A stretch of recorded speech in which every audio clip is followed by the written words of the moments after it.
नमस्ते दोस्तों, आज आइए इंग्लिश न्यूज़पेपर पढ़ते हैं, साथ साथ वर्ल्ड पावर भी देखेंगे और ग्रामर भी देखेंगे। अब देखिए लिखा है कि हाई कोर्ट ने क्या कहा है कि government job can not be denied due to pending dowry case. मतलब कह रहा है कि गवर्नमेंट जॉब है, सरकारी नौकरी है, अब कैन नॉट बी उसको मतलब मना ही नहीं की जा सकती, उसको मना नहीं किया जा सकता है गवर्नमेंट जॉब को। ड्यू टू मतलब ड्यू टू मीन्स होता है कारण, किसके कारण? जो पेंडिंग डाउरी मीन्स दहेज, जो दहेज से संबंधित मामला है वो पेंडिंग में है, उसके कारण कि गवर्नमेंट जॉब से मनाही नहीं की जा सकती, यानी कि उसको रोका नहीं जा सकता। किसी व्यक्ति को जो गवर्नमेंट जॉब है उसको मिलना चाहिए, भले ही उसके नाम से क्या है, केस पेंडिंग है डाउरी के नाम से, दहेज के नाम से। ये कोर्ट कह रहा है यहाँ पे पास्ट इंडिफिनिट पैसिव वॉइस का यूज किया गया है, वर्ब की थर्ड फॉर्म का यूज किया गया है। ये डेनाइड वर्ब की third form, due to pending dowry case, मतलब डाउरी केस में पेंडिंग के कारण। अब देखिए ये घटना कहाँ की है? इलाहाबाद हाई कोर्ट ने हैज रूल, देखिए हैज आया है, हैज के साथ क्या वर्ब की थर्ड फॉर्म का यूज किया गया है। मतलब इसने नियम बनाया है दैट का कहा रूल्ड मैंने नियम बनाना, प्रशासन करना, शासित करना कि अ पर्सन मतलब ये person can not be denied, मतलब एक व्यक्ति को डिनाई नहीं किया सकता, मना नहीं किया सकता है अ जॉब से इन ए गवर्नमेंट डिपार्टमेंट, एक गवर्नमेंट डिपार्टमेंट, एक सरकारी विभाग में। इफ़ सी है या सी हैज बीन एक्यूज, अगर वह आरोपी है, has been in a dowry case, अगर वह आरोपी है, किस में? एक दहेज केस में आरोपी है, तभी क्या उसको मतलब आरोपी उसको मनाही नहीं किया जा सकता है। अब देखिए यहाँ पे लिखा है कि सी हैज बीन के बाद क्या वर्ब की थर्ड फॉर्म का यूज किया गया है, तो यहाँ पे प्रेजेंट परफेक्ट है, उसकी पैसिव वॉइस का यूज किया गया है यहाँ पे present. The court was hearing, अब देखिए वाज आया है, वाज के साथ वर्ब की थर्ड फर्स्ट फॉर्म में आईएनजी जुड़ा है। अब पेटिशन याचिका की, मतलब ये कोर्ट ने क्या सुनवाई कर रहा था एक याचिका की, जिसमें क्या इन विच मीन्स होता है जिसमें अ मैन मतलब एक व्यक्ति was denied job of assistant boring technician, जिसमें एक व्यक्ति को क्या है डिनाइड कर दिया गया है, मना कर दिया गया है। यहाँ पे वाज आया, वाज के साथ क्या वर्ब की थर्ड फॉर्म का यूज किया गया है। जो टेक्नीशियन असिस्टेंट बोरिंग है उसकी इन उत्तर प्रदेश में कहाँ पे? Irrigation department. देखिए इरिगेशन डिपार्टमेंट्स होता है क्या? सिंचाई विभाग, इरिगेशन डिपार्टमेंट्स होता है सिंचाई विभाग। बिकाज मतलब अब देखिए यहाँ पे ये क्या है, वाज हियरिंग आया है, तो यहाँ पे पास्ट कंटिन्यूअस टेंस का यूज किया गया है, और यहाँ पे जो यूज किया गया है वाज डिनाइड, यहाँ पे पास्ट इंडेफिनिट की पैसिव वॉइस का यूज किया गया है।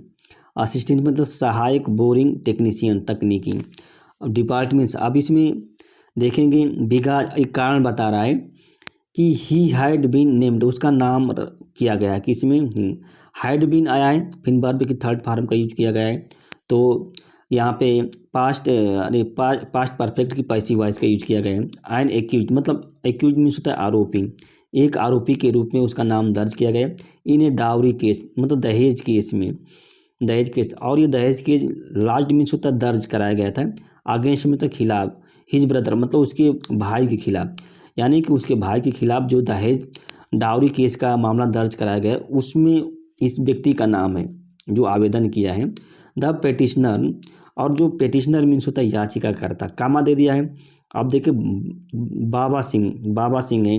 हाइड क्लियर, अब फिर देखिए कामा दे दिया है, हाइड क्लियर मतलब उसने एग्ज़ाम को पास किया। द रिटेन एग्जामिनेशन जो लिखित एग्जाम है, फॉर द पोस्ट मतलब पोस्ट के लिए। अब देखिए यहाँ पे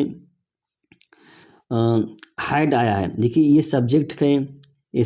है, उसके बाद ये हाइड क्लियर मतलब पास्ट परफेक्ट टेंस का यूज किया गया यहाँ पे। एंड वाज कॉल्ड, यहाँ पे अब देखिए वाज कॉल्ड फॉर वेरिफिकेशन, और देखिए यहाँ पे यही चीज़ जो है पेटिशनर जो है ऑब्जेक्ट के रूप में काम कर रहा है। वाज कॉल्ड मतलब उसको बुलाया गया था वेरिफिकेशन ऑफ डॉक्यूमेंट इन अक्टूबर 2023 में उसको बुलाया गया था। He was however not issued, फिर भी ही वाज हाउएवर फिर भी, हाउएवर मीन्स होता है फिर भी, नॉट इश्यूड मतलब उसको जारी नहीं किया गया था, का द अपॉइंटमेंट लेटर उसको अपॉइंटमेंट लेटर जारी नहीं किया गया, नियुक्ति पत्र, अपॉइंटमेंट लेटर मीन्स होता है नियुक्ति पत्र, ऑन द कंप्लीट। आप देखिए ऑन द ग्राउंड मतलब इस आधार पर, किस आधार पर उसको नियुक्ति पर, he had a pending criminal case मतलब उसके पास मतलब उसके नाम से एक क्रिमिनल आपराधिक मामला है, अंडर किसके अंतर्गत जो धारा है 498A, और ये 498 धारा क्या कहती है, cruelty against women for dowry, दहेज के लिए क्या औरतों के खिलाफ निर्दयता, शोषण, क्रुएल्टी मीन्स होता है शोषण या निर्दयता, एंड 2323 ये धारा क्या कहती है कि वॉलंटेरिली मीन्स होता है जानबूझकर, काजिंग हर्ट जानबूझकर चोट पहुंचाना, इस धारा के अंतर्गत उसके नाम से केस दर्ज है। और ये धारा किसकी है, आप IPC मतलब इंडियन पेनल कोड की, section 4 of the dowry prevention act, और ये सेक्शन उसका पार्ट है, भाग 4 है, किसका, जो दहेज निवारक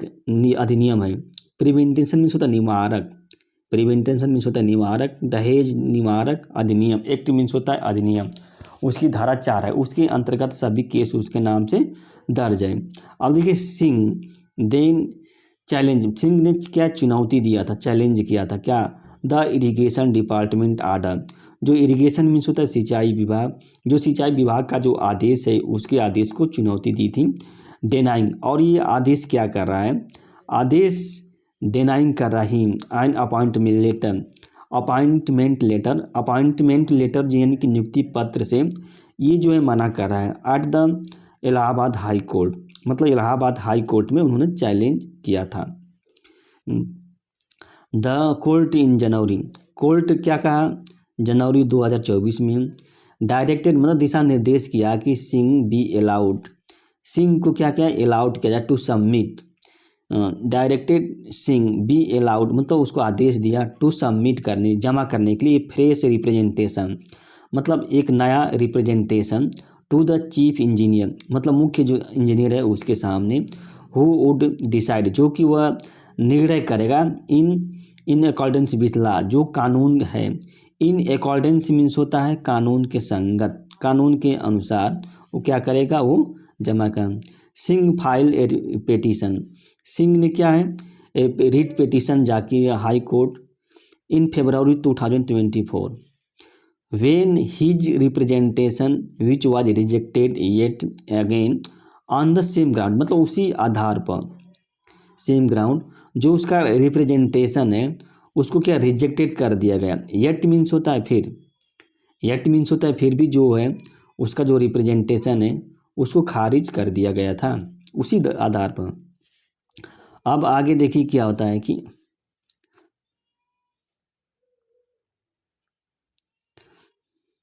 for slight no infraction, for slight इसमें लिखा है कि इन्फ्रैक्शन मीन्स होता है उल्लंघन, फॉर स्लाइट मतलब हल्का, स्लाइट मीन्स होता है हल्का के लिए मतलब थोड़ा से, or no infraction entire family of husband is brought before the court मतलब जो पूरी फैमिली है इज लाई जाती है, यहाँ पे प्रेजेंट इंडिफिनिट की पैसिव वॉइस का यूज किया गया है, बिफोर कोर्ट मतलब कोर्ट के सामने पूरी फैमिली लाई जाती है। Singh contended,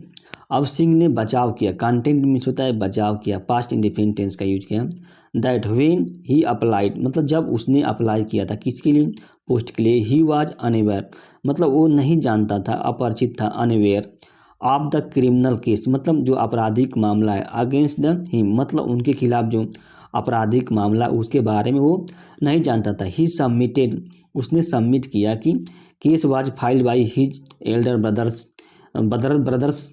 father in law, आप देखिए हिज एल्डर उसका जो बड़ा भाई है, आप अपस्ट्राफी का यूज किया गया, उस बड़ा भाई का जो ससुर है फादर इन लॉ है उसने क्या है केस दर्ज कराया है अगेंस्ट पूरी जो फैमिली है उसके खिलाफ, अगेंस्ट इंटायर मीन्स होता है पूरी फैमिली के, बेरिंग हिज ब्रदर और बेरिंग मीन्स होता है उसको छोड़ दिया है, हटा दिया है, उसके भाई को हटा दिया है फॉर मेंटली मतलब मेंटली रूप से and physically harassing the girl for dowry. और ये केस क्यों दर्ज किया है, मतलब मानसिक और शारीरिक रूप से उस लड़की को दहेज के लिए शोषण करने के आरोप में वो केस दर्ज कराया। बेंच मतलब खंडपीठ जो है जस्टिस जे मनिवर हेल्ड मतलब उसने बताया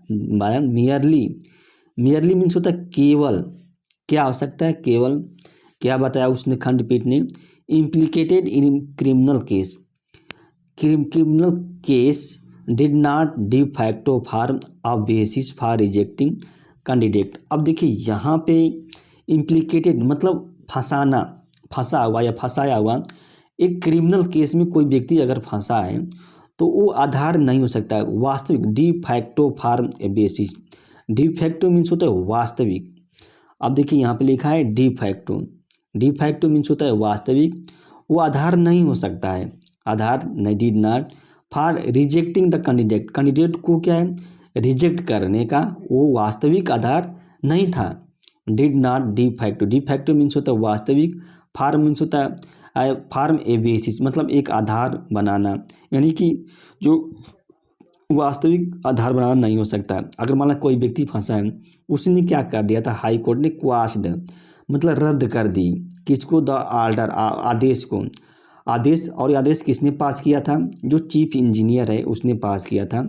उसके आदेश को इसने रद्द कर दिया। एंड डायरेक्टेड मतलब दिशा निर्देश दिया हिम टू कंसिडर मतलब पुनः सोचने के लिए इंजीनियर को द पेटिशनर केस जो याचिका करता है उसके मामले को पुनः सोचने के लिए, फॉर अपॉइंटमेंट मतलब नियुक्ति के लिए, for appointment in accordance with the recommendation of the selection commission with in a month मतलब इन अकॉर्डेंस मतलब अनुसार किसके, जो इसने रिकमेंडेशन की जो सिफारिश की है, और सिफारिश किसकी है, सिलेक्शन कमीशन की जो सिफारिश है, उस सिफारिश के अनुसार उसको 1 महीने के अंतर्गत क्या है याचिका मतलब पुनः सोचने के लिए कहा है इंजीनियर को, विथ इन अ मंथ मतलब 1 महीने के अंतर्गत। पासिंग दिस जजमेंट मतलब पास करते हुए इस जजमेंट ऑन सितंबर 13 कोर्ट ने निरीक्षण किया, ऑब्जर्व किया कि while women do become victim of cruelty जब एक औरत जो होती है पीड़ित हो जाती है अपराध का या निर्दयता की, इट इज इक्वाली यह मतलब बराबर सत्य है कि फॉर स्लाइड सत्य है कि for slide are no infraction मतलब कोई इन्फ्रैक्शन में तो उल्लंघन नहीं होना चाहिए। The entire family of the husband is either reported to the police or brought before the criminal court by a disenchanted wife or her relative. Disenchanted means होता है कि मोहभंग, उस परिवार से मतलब डिसइंचेंटेड वाइफ मतलब जो वाइफ क्या होती है छोड़ दी है अपने परिवार को तो उसको डिसइंचेंटेड यानी कि जिसका मोह भंग हो गया है वो, यार उसके जो रिलेटिव हैं ये डेली रिलेटिव क्या कर रहे हैं उसके परिवार वालों को क्या कोर्ट में या पुलिस स्टेशन में लाते हैं, एलिजिंग और आरोप लगाते हैं सब इसके जो लड़की के परिवार वाले हैं, एलिजिंग क्रूएल्टी शुड। अब देखिए यहाँ पे आया शुड का यूज किया कर दिया है, शुड मतलब इंट्रोगेटिव सेंटेंस है, इन ए केस लाइक दिस मतलब इस तरह की केस में a candidate selected for this merit through the public examination मतलब एक कैंडिडेट जो कि सिलेक्ट हुआ है इस मतलब योग्य और पब्लिक एग्जामिनेशन के माध्यम से, who otherwise has a clean image और हु मतलब जिसके पास क्या है स्वच्छ छवि है, इमेज मीन्स होता है छवि है, and is a part of main stream of society और ये सोसाइटी का एक मुख्य धारा है, मेन धारा जो सोसाइटी की जो मुख्य धारा है उसका एक हिस्सा है ये व्यक्ति। बी बायनिस्ट मतलब अब देखिए यहाँ पे ये शुड आया है, अब यहाँ से इसकी कहानी स्टार्ट हो जाती है। Be banished from the privilege of public employment क्या मतलब बायनिस्ट मीन्स होता है क्या उसको हटाया जा सकता है, उसको प्रतिबंधित किया जा सकता है, निर्वासित किया जा सकता है मतलब उसको रोका जा सकता है, मतलब उस कैंडिडेट को क्या जो पब्लिक एम्प्लॉयमेंट है जो लोक रोजगार है उस लोक रोजगार के जो विशेषाधिकार है उससे क्या उसको रोका जाना चाहिए। शुड का यूज किया गया है ना, तो रोका जाना चाहिए इसमें बता रहा है। तो यहाँ पे शुड की पैसिव वॉइस का यूज किया गया है यहाँ पे। दोस्तों नमस्ते।